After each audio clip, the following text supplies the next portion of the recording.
नमस्कार, स्वागत है आपका एएनबी न्यूज की खास पेशकश न्यूज नाउ में। आपके साथ मैं हूं सृष्टि जैन। न्यूज नाउ में आज सबसे पहले बात जोधपुर में हुए भारतीय वायुसेना के तरंग शक्ति कार्यक्रम की, जिसमें आपको बताएंगे भारतीय वायुसेना ने रक्षा मंत्री की मौजूदगी में 8 देशों के संयुक्त युद्धाभ्यास में कोने कोने से हैरतअंगेज करतब दिखाए। वहीं दूसरे सेगमेंट में आपको बताएंगे यूपी में सुल्तानपुर एनकाउंटर के बाद कैसे वार पलटवार का दौर लगातार जारी है। तो वहीं तीसरे सेगमेंट में आपको बताएंगे भारत के खिलाफ होने वाली टेस्ट सीरीज के लिए घोषित की गई बांग्लादेश की टीम में किस किस खिलाड़ी को मिला है मौका। तो चलिए बिना देरी किए शुरू करते हैं न्यूज नाउ। तो भारतीय वायुसेना के अब तक के सबसे बड़े युद्धाभ्यास तरंग शक्ति का अवलोकन करने रक्षा मंत्री राजनाथ सिंह राजस्थान के जोधपुर पहुंचे। यहां रक्षा मंत्री ने वायुसेना स्टेशन पर चल रहे तरंग शक्ति युद्धाभ्यास 2024 का अवलोकन किया और आसमान में वायुसेना की हैरतअंगेज कलाकारी को भी देखा। इस दौरान उन्होंने कहा कि हमारी फोर्स दुनिया में नंबर 1 है। इस दौरान राजनाथ सिंह ने डिफेंस एविएशन एक्सपो का भी शुभारंभ किया। देखिए रिपोर्ट।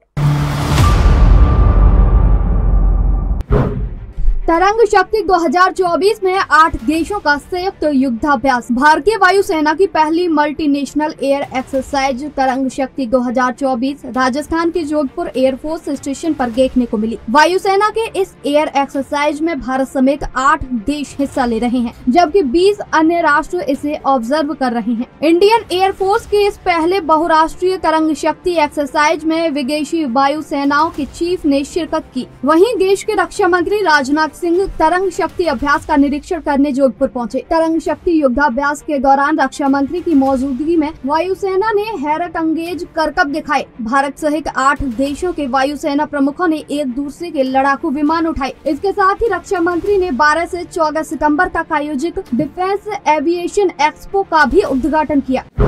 भारतीय वायुसेना देश के लिए हमेशा तत्पर। तरंग शक्ति 2024 के कार्यक्रम में बोलते हुए रक्षा मंत्री राजनाथ सिंह ने कहा कि 60 सालों बाद इतनी बड़ी एयर एक्सरसाइज हुई है। इसके लिए सभी आयोजकों को बधाई देता हूं। जब जब देश को एयरफोर्स की जरूरत पड़ी है, तब तब एयरफोर्स ने विश्व में देश का नाम रोशन किया है। मुझे गर्व होता है और विश्वास है कि जब भी राष्ट्र को जरूरत होगी आप अपना काम बेहतर करेंगे। वहीं उन्होंने इस दौरान तरंग और शक्ति का अर्थ भी समझाया। अधिक बधाई देता हूं। साथियों, भारतीय वायुसेना अपनी स्थापना के समय से ही अपनी शक्ति और शौर्य के लिए जानी जाती रही है। देश को जब जब जरूरत पड़ी वायुसेना ने डटकर उस परिस्थिति का सामना किया और अपनी शक्ति का प्रदर्शन करते हुए राष्ट्र का मस्तक सारे विश्व में ऊंचा किया है। एक कहावत आप सबने सुनी होगी, the more you sweet in practice the less you bleed in battle. आप लोग पिछले कुछ दिनों से जो एक्सरसाइज कर रहे हैं और उसका जो प्रिसीजन मैं देख पा रहा हूं, वह बताता है कि इसके पीछे आपकी कितनी मेहनत, कितनी लगन और कितनी निष्ठा रही है। आपकी एक्सरसाइज को देखते हुए मुझे गौरव की अनुभूति होती है तथा इस बात की भी आश्वस्ति होती है कि जब भी आवश्यकता होगी आप उम्मीदों से कहीं आगे बढ़कर राष्ट्र के लिए अपना शानदार प्रदर्शन करेंगे। तरंग शक्ति कितना अद्भुत नाम है। यह तरंग और शक्ति दोनों के अपने अपने अलग गूढ़ अर्थ होते हैं। आमतौर पर जब तरंग शब्द हमारे मस्तिष्क में आता है तो हमें समुद्र में उड़ती तरंगें दिखाई देती हैं, लेकिन तरंग का अर्थ सिर्फ लहरें ही नहीं होता है। तरंग तो संगीत में भी होता है, तरंग तो हमारे मस्तिष्क में भी होता है, तरंग तो कई बार लोगों की बातों में भी हुआ करता है। सही मायने में तरंग का अर्थ होता है एक ऐसा उतार चढ़ाव जिसे देखकर, जिसे सुनकर मन तरंगित हो उठे।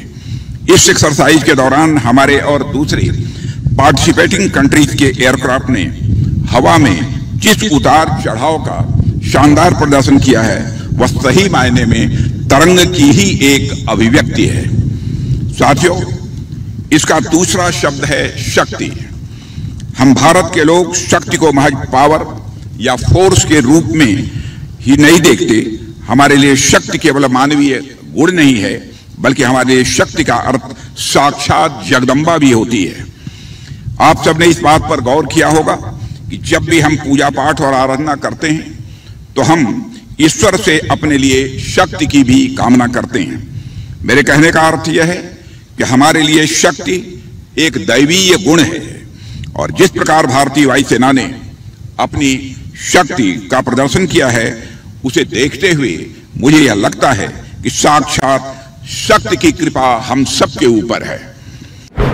एरोस्पेस डिजाइन निदेशालय करेगा उत्पादों का प्रदर्शन। दरअसल भारतीय वायुसेना के एरोस्पेस डिजाइन निदेशालय ने भी इस प्रदर्शनी में भाग लिया है। यहाँ यह स्टार्टअप मानव रहित हवाई खतरे का मुकाबला करने के लिए RF गन, HAPS, लोइटरिंग गोला बारूद, air launch, flexible assess, AR, VR, smart glass तकनीक, उपकरण जैसी विशिष्ट प्रौद्योगिकियों और उत्पादों का प्रदर्शन किया जाना है। इस अभियान में प्रशिक्षण, रनवे की तुरंत मरम्मत, expendable active decoy, real time air crew, स्वास्थ्य निगरानी प्रणाली और फोल्डेबल फील्ड मैट शामिल होंगे, जो भारत के एरोस्पेस क्षेत्र की बढ़ती ताकत को प्रदर्शित करेगा। ये प्रदर्शनी विमानन और रक्षा क्षेत्र के औद्योगिक भागीदारों के लिए भारतीय वायुसेना से जुड़ने और स्वदेशी उत्पादों का प्रदर्शन देखने का सबसे अच्छा मंच है।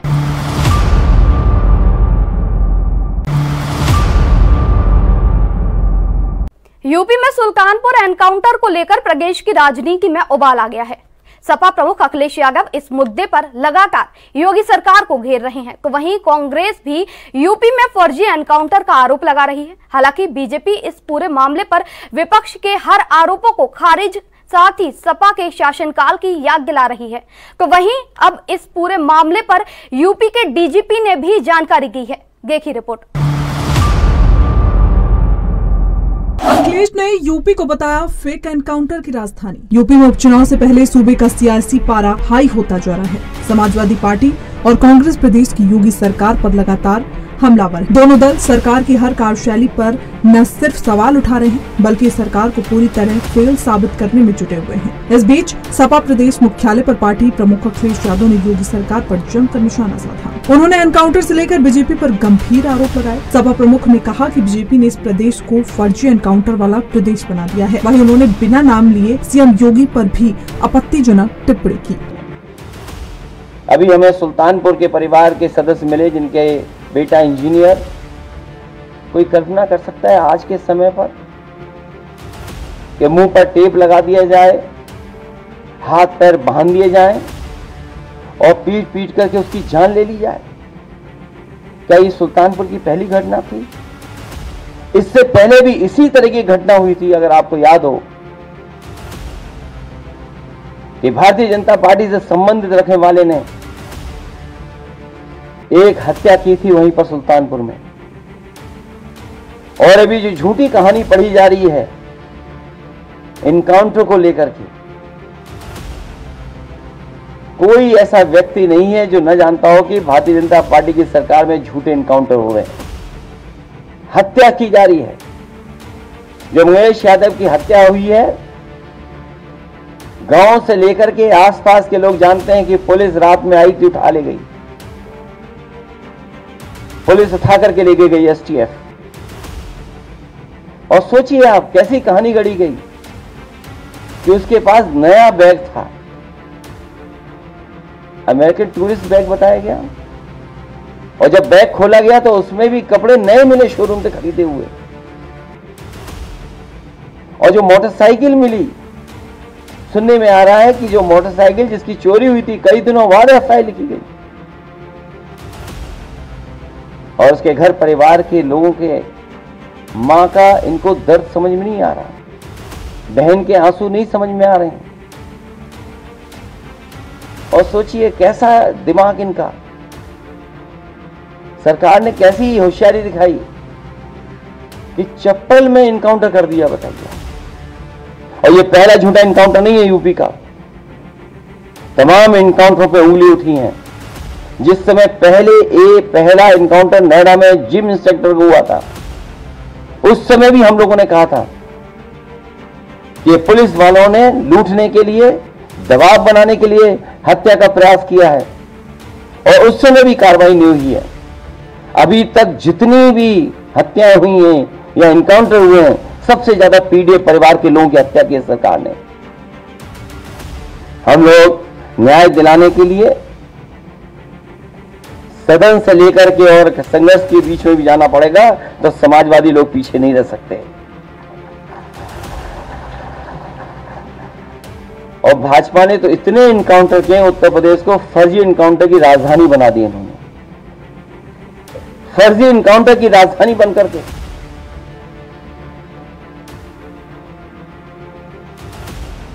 और फिर नकारात्मक दिल वाले और दिमाग विनाश कर सकता है, विकास नहीं कर सकता। जिसकी सोच नकारात्मक हो और जिसका दिल और दिमाग नकारात्मक हो, वो विनाश ही कर सकता है, विकास नहीं कर सकता। मठाधीश और माफिया में कोई ज्यादा फर्क नहीं होता है।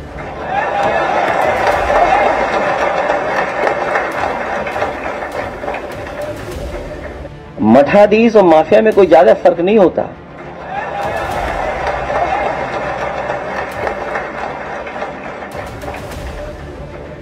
कांग्रेस ने भी खड़े किए सवाल। वहीं सुल्तानपुर एनकाउंटर पर कांग्रेस प्रदेश अध्यक्ष अजय राय ने कहा, कांग्रेस पार्टी ने कभी अपराधियों का समर्थन नहीं किया और न ही किसी अपराधी के साथ खड़ी रही। सभी अपराधी तो बीजेपी में है। ये पूरी सरकार केवल और केवल बचाव में उतर गई है, जिसका मतलब ये है कि इन्होंने फर्जी एनकाउंटर करवाए हैं।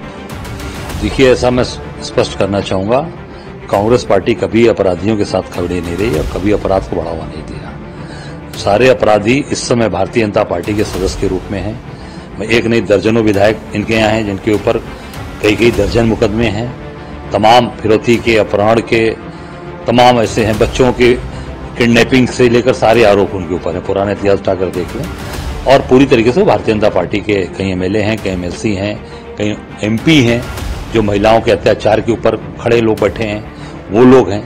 कांग्रेस जहां अत्याचार अन्याय होगी, किसी के साथ होगी, चाहे वो कोई व्यक्ति, ये सरकार फर्जी तरीके से लोगों को मार रही है, वहां कांग्रेस पार्टी का एक कार्यकर्ता डटकर खड़ा रहेगा और निश्चित उनके साथ खड़ा रहेगा। मैं इतना कहना चाहूंगा कि ये पूरी सरकार केवल और केवल बचाव में उतर गई है। इसका मतलब ये आज बचाव में उतर गए, इसका मतलब कि इन्होंने फर्जी इनकाउंटर कराए हैं, फर्जी लोगों को और गलत तरीके से अपने माँ बाप के इकलौते बेटे को बर्बाद दिया, मंगेश यादव को। अब ये पूरी तरीके से घिर गए हैं, तो उसका ये जवाब दे रहे हैं, उसमें ये अपनी सफाई पेश कर रहे हैं। डिप्टी सीएम ने याद दिलाया सपा का शासनकाल। उधर सपा और कांग्रेस के आरोपों पर यूपी के डिप्टी सीएम ब्रजेश पाठक ने पलटवार किया। उन्होंने कहा कि सूबे में 2017 से भारतीय जनता पार्टी की सरकार है। इसके बाद कानून व्यवस्था में लगातार सुधार हुआ है। आज कारोबारी खुद को सुरक्षित महसूस कर रहा है। उन्होंने सुल्तानपुर में ज्वेलर्स के यहाँ हुए लूटकांड का जिक्र करते हुए सपा पर निशाना साधा। वहीं डिप्टी सीएम ने सपा के शासनकाल में कानून व्यवस्था की स्थिति का भी जिक्र किया। अभी हाल ही में जो घटना हुई है सुल्तानपुर में ज्वेलर्स के यहाँ दिन दहाड़े लूट की,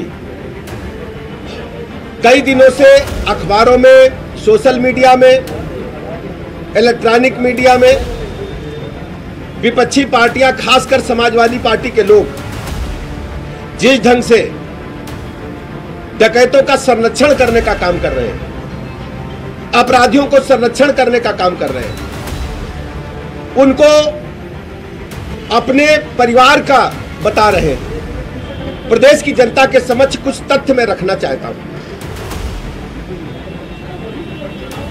सुल्तानपुर की घटना में प्रदेश की पुलिस ने तत्परता दिखाते हुए, चूंकि आधुनिक युग है, इलेक्ट्रॉनिक इंटेलिजेंस का युग है, हमारी सरकार ने सभी तथ्यों को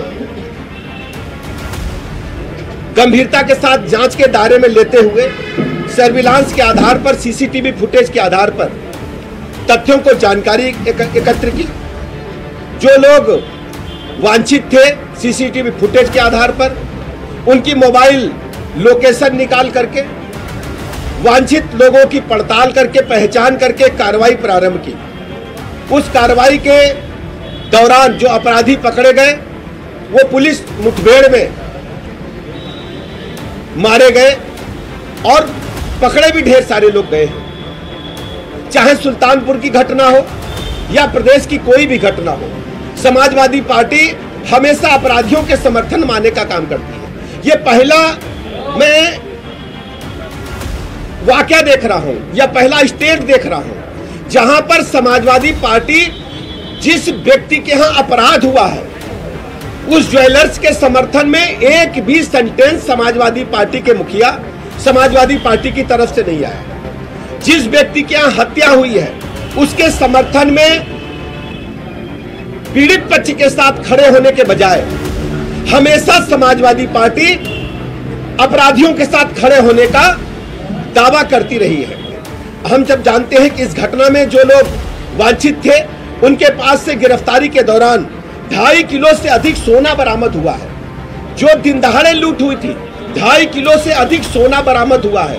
और सबसे बड़ी बात यह है, समाजवादी पार्टी प्रेस कॉन्फ्रेंस करके जनता को गुमराह करने का असफल प्रयास करती है, जबकि प्रदेश की जनता जानती है कि समाजवादी पार्टी अपराधियों को जब जब इनकी सरकारें रही हैं, जब जब इन्हें ताकत मिली है, ये पुष्पित पल्लवित करती रही हैं। जहां तक आप सब जानते हैं, समाजवादी पार्टी ने जिस ढंग से अपनी विगत सरकारों के दौरान, आप देखते होंगे, हमें अच्छी तरह याद है, इसी राजधानी लखनऊ में हजरतगंज के क्षेत्राधिकारी को लोहिया वाहिनी के गुंडों ने बोनट पर टांग करके लखनऊ की सड़कों पर घुमाया था और बेचारे वो पुलिस उपाधीक्षक बोनट पर लटके लटके पूरे लखनऊ में सड़कों पर नंगा नाच लोहिया वाहिनी के गुंडों ने किया था।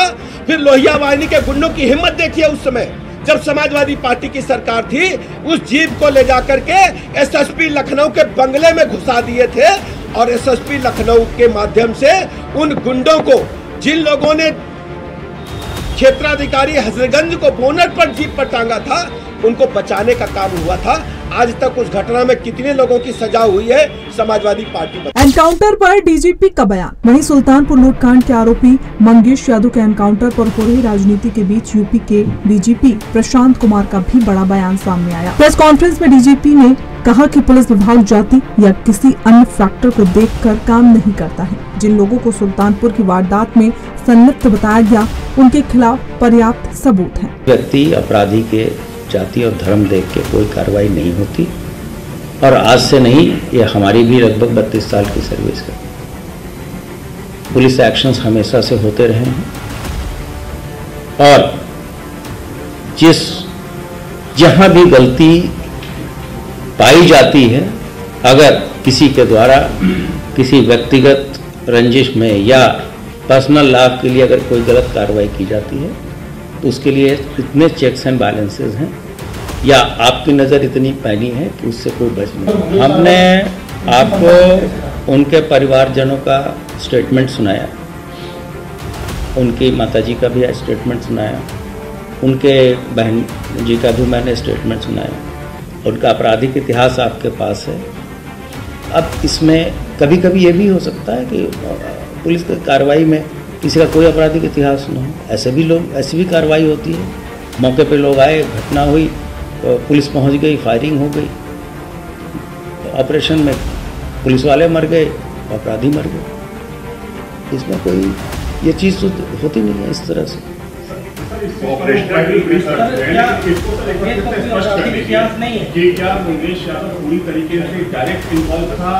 भाई आपको वीडियो में दिखा दिया गया, उसमें हमने पॉइंट करके भी बता दिया कि कौन आदमी कौन सा अपराधी है।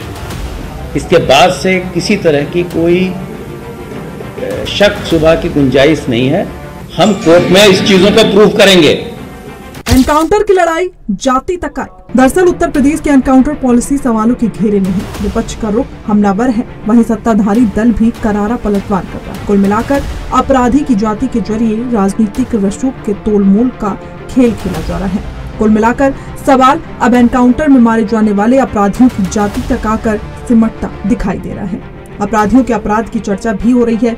एक तरीके से देखा जाए तो अपराधियों के अपराध के आंकड़ों को गौर कर जातीय गणित फिट किए जाने की कोशिश यूपी के राजनीतिक मैदान में हो रही है। एक तरफ सरकार कानून व्यवस्था के मसले पर जीरो टॉलरेंस की नीति की बात कर रही है, दूसरी तरफ लोकसभा चुनाव 2024 में पिछड़ा दलित अल्पसंख्यक यानी पीडीए पॉलिटिक्स के जरिए यूपी की राजनीति में दमदार प्रदर्शन करने वाले अखिलेश यादव जाति के मुद्दे को किसी भी स्थिति में छोड़ते नहीं दिख रहे हैं।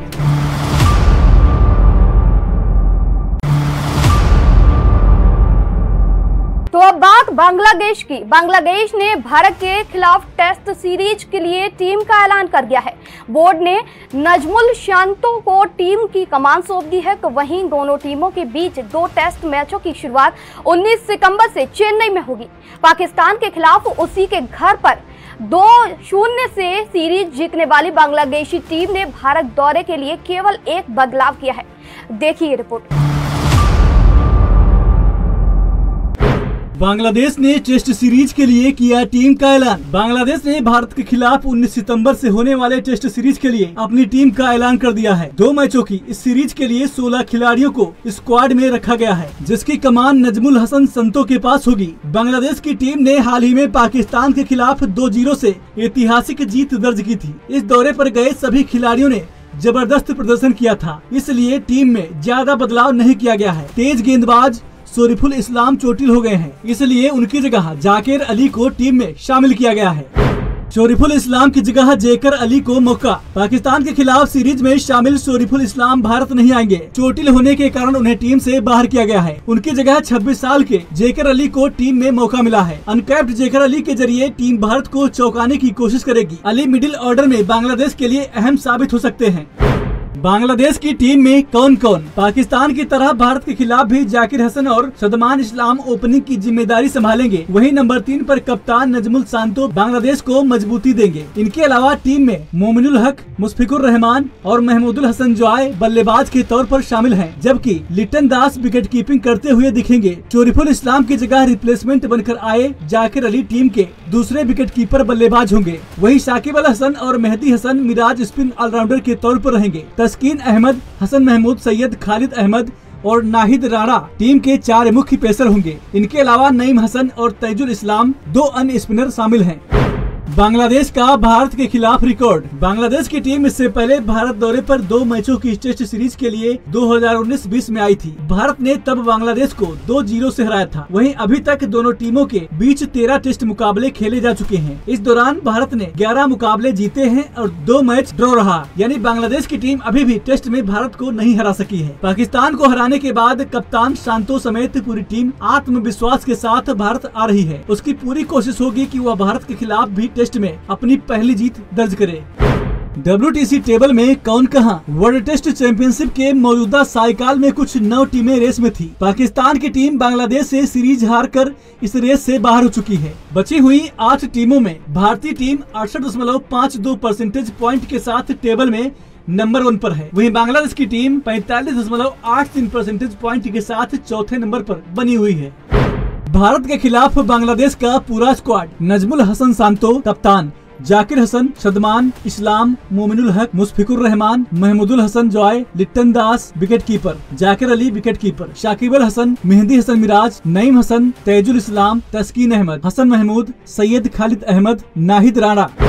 पहले टेस्ट के लिए टीम इंडिया। रोहित शर्मा कप्तान, Yashasvi Jaiswal, Shubman Gill, Virat Kohli, KL Rahul, Sarfaraz Khan, Rishabh Pant wicket keeper, Dhruv Jurel wicket keeper, Ravichandran Ashwin, Ravindra Jadeja, Axar Patel, Kuldeep Yadav, Mohammad Siraj, आकाशदीप, जसप्रीत बुमराह और यश दयाल। भारत के खिलाफ 2 मैचों की टेस्ट सीरीज के लिए बांग्लादेश ने अपनी टेस्ट टीम के लिए ऐलान के बाद कुछ बदलाव सामने आए हैं। आपको बता दें कि पाकिस्तान दौरे पर कमर में लगी चोट के कारण बांग्लादेश के तेज गेंदबाज शरीफुल इस्लाम भारत में होने वाली 2 टेस्ट मैचों की सीरीज से बाहर रहेंगे। बांग्लादेश क्रिकेट बोर्ड ने गुरुवार को यह घोषणा की। पाकिस्तान में पहली बार 2-0 से टेस्ट सीरीज जीतने के बाद बांग्लादेश की टीम के हौसले 7वें आसमान पर हैं। अब देखना ये रहेगा कि क्या बांग्लादेशी खिलाड़ी विश्व विजेता भारतीय टीम के सामने टिक पाएंगे। Sports desk ANB news.